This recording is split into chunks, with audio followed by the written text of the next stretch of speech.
Laying out his $4 trillion budget plan. He wants to roll back cuts, calling that mindless austerity, those budget cuts. Instead, he also wants to amp up the spending and raise taxes to pay for all of this. Former Governor Jim Gilmore, Republican from Virginia, joins us. Governor, you say that the president doesn't believe in America, but he just another one of a long line of just big government guys, isn't he? Yeah, well, he doesn't believe in America, not the America that you and I believe in. He doesn't believe in America's ability to have initiative, ambition, the ability to rise up and gain wealth and have opportunities, the ability of people to offer jobs and to create wealth. He's taxing everything in order to create this slow growth. This president does not believe in America, and we've got to have a president that does.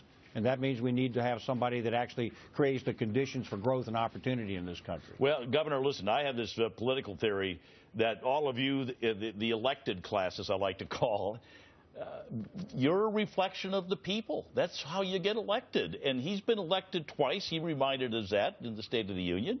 So he's reflecting a lot of people that maybe, are you saying that the people don't believe in a hardworking America? No, I don't agree with that at all. As a matter of fact, this past election was a rejection of this kind of approach that we're seeing again, infuriatingly, seeing it again yesterday. After 6 years and a lost election in which the Republicans took over both houses of the House of Representatives of the United States Senate, the president comes back once again, infuriatingly, with the same kind of socialist approach. We're either going to believe in the free market system or we're not. We're going to believe in free enterprise or we're not. And this country, I think, is at a crossroads, and that crossroads is upon us right now. It's time for a change. It's time to actually create liberty, growth, and opportunity in this country. Sir, hi, it's Liz McDonald here.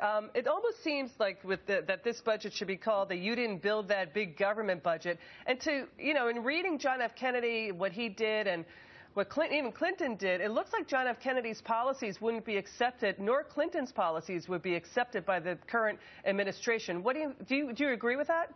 I absolutely agree with that. You have a president who says, well, you didn't build this, because of experience with people who have built anything.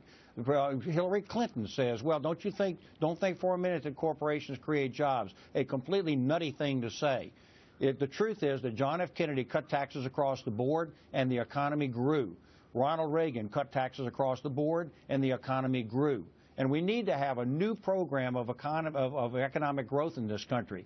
He is raising the estate tax. We need to eliminate the death tax in this country. He's raising taxes on corporations. We need to cut taxes on corporations in order to create jobs and bring money home. He wants to tax profits overseas, which is going to make sure that you don't end up being able to get your hands on profits overseas.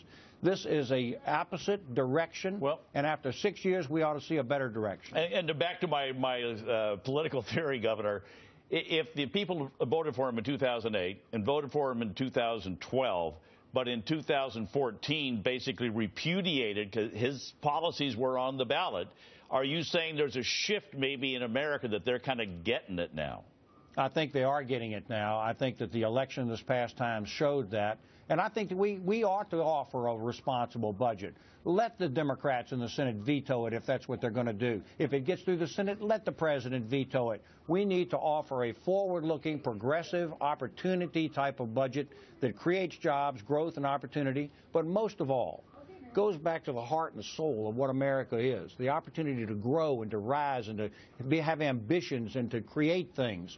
And frankly, if this president doesn't do it now, we Republicans ought to offer a candidate in 2016 that will do it when we take back the White House. Governor, I love your positive message. You really, there needs to be more of people like you saying what you're saying. Thank you so much, Governor Jim Gilmore. Appreciate you coming on the program today. Thank you. You bet.